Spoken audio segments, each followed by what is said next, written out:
जोधपुर चिकित्सा एवं स्वास्थ्य मंत्री गजेंद्र सिंह ख्यूंसन ने शनिवार को उम्मेद अस्पताल का दौरा किया। उन्होंने वहां आईसीयू में 14 दिनों से भर्ती पीड़ित बच्ची से मुलाकात की और चिकित्सकों से उसके स्वास्थ्य के बारे में जानकारी ली। पीड़ित बच्ची का बेहतर इलाज हो। चिकित्सा और स्वास्थ्य मंत्री उम्मेद अस्पताल के आईसीयू में 14 दिन से भर्ती पीड़ित बालिका से मिले। उन्होंने अस्पताल अधीक्षक डॉक्टर अफजल हकीम, डॉक्टर सुनील कोठारी, डॉक्टर रिजवाना शाही व डॉक्टर नीलम मीना से उनके अब तक के इलाज व स्वास्थ्य के बारे में जानकारी ली। चिकित्सा मंत्री ने कहा कि पीड़ित बालिका का बेहतरीन इलाज किया जाए और उसके स्वास्थ्य का पूरा ध्यान रखा जाए। उसने पीड़ित बालिका के साथ रह रहे उसके 7 वर्षीय भाई से भी बातचीत की। उन्होंने अस्पताल प्रशासन के अब तक के इलाज के बारे में संतोष प्रकट किया।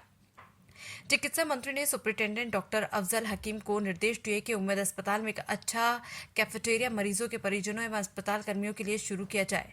उन्होंने कहा कि कैफेटेरिया में अच्छी क्वालिटी का सस्ती दर पर खाना व अन्य वस्तुएं उपलब्ध हो, अच्छी साफ सफाई वाला हो। अस्पताल अधीक्षक ने इस अवसर पर कहा कि हम MRS की बैठक में प्रस्ताव लेकर आगे की कार्रवाई की जाएगी।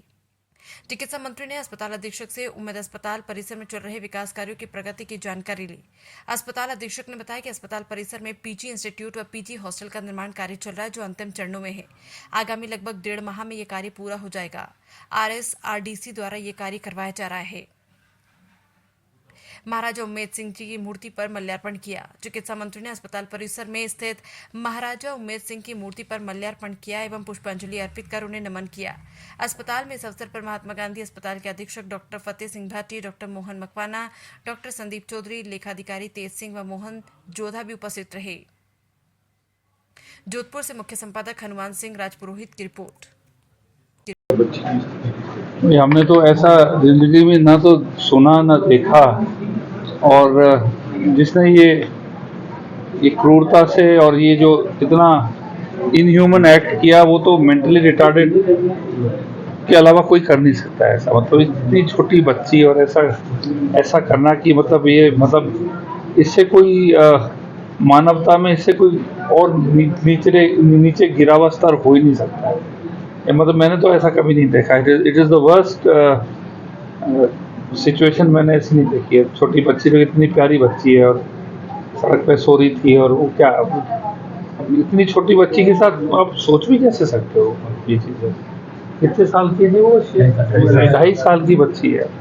मतलब हम भगवान ने हमें पैदा किया है, हमारा वर्स्ट थॉट्स भी हमारे जो आते हैं ना जिंदगी में, वो इतने खराब तो किसी के नहीं आ सकते। और इसके लिए मेंटली रिटार्डेड आदमी ही या जो क्रिमिनल टाइप के लोग हैं वही ऐसा करते हैं। अब इसको किशोर गृह में ले जा रहे हैं दोनों बच्चों को, बिकॉज जो माँ बाप they are not in a state की वो इनको रेज कर सके। मैं सोच रहा हूँ ये इनके लिए एक ज़िंदगी के अंदर एक सुनहरा भगवान के पास अब आगे के लिए एक ऐसा मौका मिलेगा कि आगे जो है सरकार की निगाहों के सामने ये बच्चों को कम से कम खाना पीना, हाइजीन, लिविंग, एजुकेशन ये मिल जाएगा। इस तरह के जो कृत्य होते हैं यहाँ पे रहते हैं, उसके लिए आप क्या चीज़? सरकार में हैं आप, पिछले 1.5 महीने में ये 5वां हादसा हो गया कल एक और।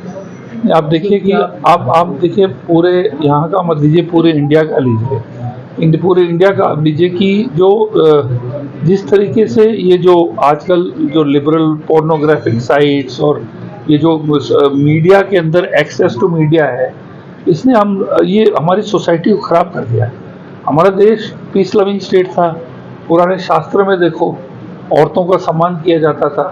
तो अब ये जो स्तर गिर गया है, ये आपके मीडिया की ये जो आपकी जो साइट्स आप विजिट कर सकते हो, और जो ये गंदी साइट्स देखते हैं, वो मेंटली जो है उनको एक टाइप का खराब इंसान बना देती है। उनके अंदर से एक राक्षस निकल जाता है। और ये जो रेप्स हो रही हैं, ये अनफॉर्चुनेट है, बहुत ज़्यादा अनफॉर्चुनेट बढ़ती जा रही हैं जैसे जनसंख्या बढ़ रही है। लेकिन मुझे ये एक चीज़ की खुशी की कोर्ट जो है, न्यायालय इसके ऊपर बहुत स्ट्रॉन्ग एक्शन लेता है, और यही चीज़ है जो इसको कम कर सकती है। और हमें जो हमारे स्कूल्स वगैरह, इसमें हमारी एजुकेशन में भी हमें नारी सम्मान और ये जो चीज़ें जो हैं, ये ऑल्सो एक सब्जेक्ट का पार्ट होना चाहिए कि how to teach people to be good human beings. MGH में अभी कुछ दिन पहले भी हुआ था याद किया। हाँ जी, हाँ। बच्ची के साथ में वहाँ पे कैमरे और लाइट की व्यवस्था की ठीक नहीं थी।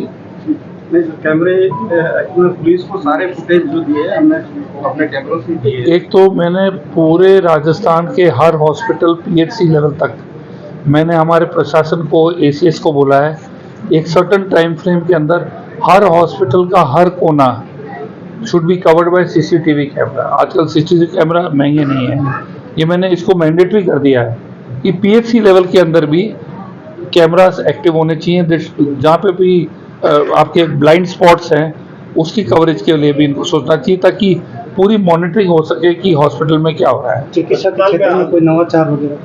बस अब नवाचार ये कि हम मेरी दो सबसे भारी मेरी जो प्रायोरिटीज़ हैं, एक तो पद भरने, रिक्त पद भरने। हमारे जो पूरा जो ये डिपार्टमेंट है पूरा, इसके अंदर क्या है कि हमारे पास स्टाफ नहीं है। अब अगर आपके पास स्टाफ नहीं है तो आप कैसे सेवा करोगे? ये जो वैकेंसीज हैं वो दो तरीके से मैं भरने की कोशिश कर रहा हूँ। एक तो माननीय मुख्यमंत्री जी ने हमने उनसे दरखास्त की थी, उन्होंने हमें अलाउ कर दिया 55,000 नई भर्ती है, जिसमें से 5,000 हम ऑलरेडी कर चुके हैं और 50,000 नवंबर दिसंबर तक हो जाएगी।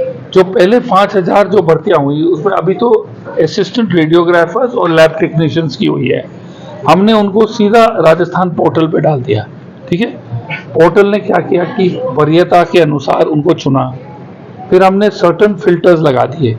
कोई विधवा औरत है, अनमैरिड औरत है, डाइवोर्स है, विकलांग है, ऐसे करके हमने कई फिल्टर्स लगाए हैं। तो वो फिल्टर्स वरीयता को लेकर, और तीसरा जो भी जॉब जिसको हम दे रहे हैं उससे पूछा कि ये जो 50 डिस्ट्रिक्ट्स में आप 50 चॉइसेस कर सकते हो, 1 2 3 4 5। ये करने के बाद उनको सबको 5,000 लोगों को नौकरियां मिली। ये जो जहां भी गए ये लोग वो सब थे रिक्त पद।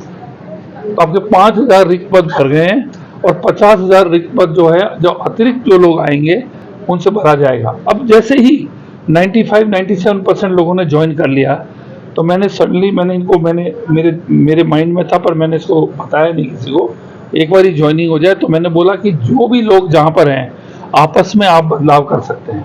कोई जैसलमेर में, कोई भरतपुर में, आप इंटरचेंज कर सकते हैं। हमारे पद भरे गए, वो मेन चीज़ थी। तो सबसे पहले कि एडिशनल स्टाफ से पद भरना, और दूसरा अभी हमने सीएम को प्रेजेंटेशन किया कैबिनेट के अंदर हमारी जो ट्रांसफर नीति है। वो ट्रांसफर नीति जो है, जो डी कैटेगरी के डिस्ट्रिक्ट्स हैं जैसे जैसलमेर, बाड़मेर, आपके सिरोही, डूंगरपुर, वहाँ पर बहुत भारी वैकेंसीज है, वहाँ डॉक्टर्स ही नहीं है, स्पेशलिस्ट ही नहीं है। तो हमने कैटेगरी वाइज जो जोन्स को लेकर, और सबसे पहले हम ये करेंगे, ये इसका अप्रूवल होते ही एक पद पर 2 लोग नहीं होंगे, या एक लोग पे कोई वर्किंग उसके से भी नहीं होगा। वहाँ पर 1 post 1 doctor, 1 post 1 nursing staff, ये करेंगे।